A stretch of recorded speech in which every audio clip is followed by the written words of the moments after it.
This is You Can Change Vegan. Welcome back. Just this year, I found out that there's a Pancake Day. Something about Lent, Shrove Tuesday, and Easter, but pancakes. So let's make my 3-ingredient vegan pancakes. To a mixing bowl, add the self-raising flour and the sugar. Then mix those together. Now pour in the plant milk while whisking until a smooth batter forms like this. So easy to make, now let's go and cook them. To cook, heat a little oil or cooking spray over medium heat. I then like to use a measuring cup. 1/3 of a cup works best for me, and pour in the batter.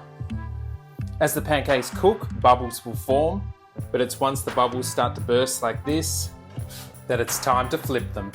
Repeat with all of the pancake batter. Stack the pancakes up. Top with vegan butter, and then finish by pouring over the syrup. Enjoy and happy Pancake Day. Pancake Day might just be my new favourite day of the year. Thanks for watching my recipe video. Subscribe to my channel like all these people have. And there's more of my vegan recipe videos linked here for you.